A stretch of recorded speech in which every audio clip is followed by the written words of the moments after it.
In today's episode, do you think, because you've mentioned many times here, like the next thing, Yeah. right? And a lot of people I interview are people like that, and I'm probably the same. Yeah. But I've thought a lot about this, and just, do you think that actually makes people happier?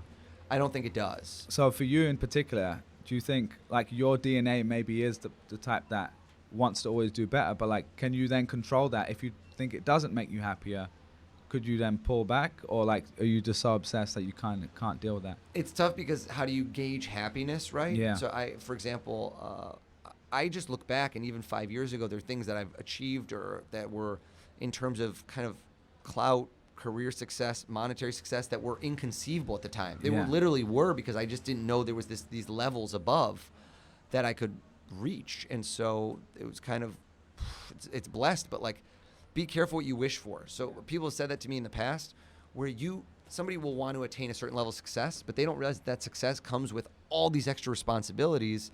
And for most people, they're not coasting. It's not a coasting where people say, I want to make X amount of dollars a year.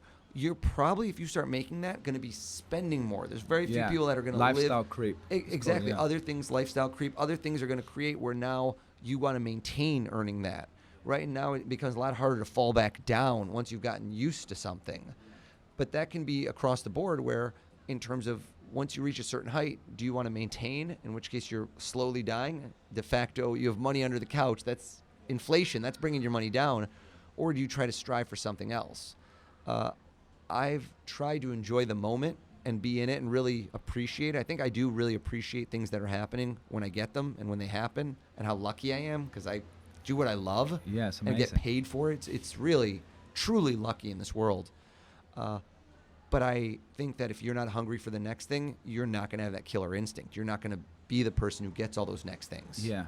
It's a great, I think I always think of like great athletes as well. Like if you think of Michael Jordan versus, for basketball fans, everyone knows who he is, but Michael Jordan was just the ultimate competitor. Even now, apparently, like if you play like table tennis with him, he's going to take you down, or he's going to keep playing. He's going to say, we're going to play one more. And like, that's kind of insane, because like apparently at his level, it's actually just unbearable if you're like just trying to chill out. Yeah. you don't want to be around him in that way. But that's what made him like what he became, right? So I think it just comes down to like what you actually want. And I think everyone generally thinks they want to be that person. Right. But my own self-awareness is just that, like, I really want to be great in so many ways, but I also want to be like, I want to enjoy throughout. You have to. And like, I think it's so easy to just be, running on the hamster wheel and the next thing. And then 30 years later, you're going to look back and say like, why was I even doing that? And when you start digging into it, the human psychology part is normally there was like a hole there in the first place, and you didn't deal with stuff that you could have easily dealt with just by being a little brave. There's a lot of it is normally just family stuff that happened as a kid. 100%. And so did you ever, like, you if you don't mind me asking, Sure. You mentioned your parents like broke up when you were young. Did that impact you in a way?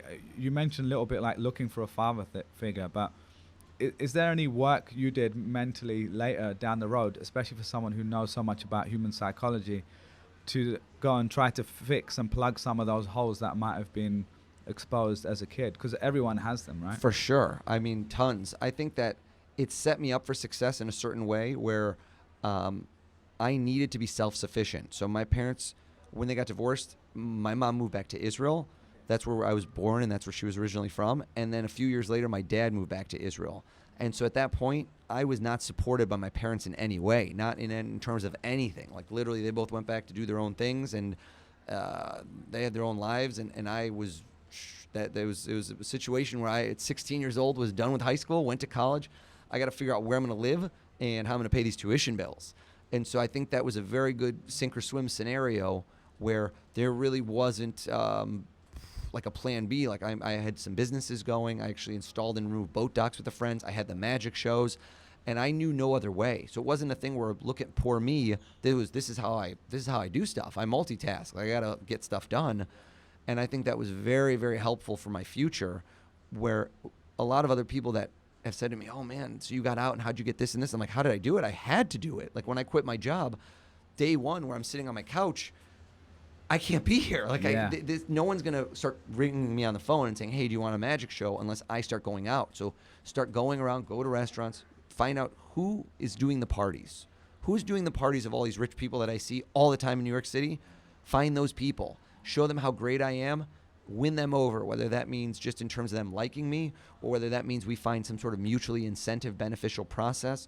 Let's do it. Let's get the foot in the door and be persistent. Follow up, follow up, follow up. No one's going to follow up for you. And don't take rejection personally. A lot of the time, I have so many things that have happened for me that are like TV-based, success-based, where people just go and they go, "Oh my God, how did you get that? You're so lucky." I'm going, no, there's almost no luck involved. These are relationships that I've fostered sometimes for over a decade. You can see the dots, I right? have dotted lines. Like I was at a bar mitzvah in 2007. I kept in touch with this guy. He then got me this show where I met this person. This person introduced me to this person. That person runs ESPN. I tried for 4 years to get on. The fourth year, I finally got on. I killed it. When I went on, I did I'm going to come in and do the best thing I can possibly do. And I'm going to also have everyone there like me, because not only do I do the TV spot, I will go up to everyone. Imagine right now, right where we are in this podcast creator, what if I went to every one of these booths and performed for everybody? Right? That'd be great. Well, think about it. Think about what would happen. The buzz that would happen about it, yeah. and the people that would say, "Hey, that guy was great that came in. He did your podcast, and oh my God, get him back." So it's social dynamics. I kind of didn't hit it the right way before, but I don't care if you sell insurance. I don't care what you do. Be the person that's overly thoughtful. Be the person that remembers all the info about what their kids' names are, what's going on in your life. Make it about others, where the benefits are all about them. The less you make it about how great you are, the more how great you're going to make other people feel, or how good you're going to do for them, the better you'll do in any business.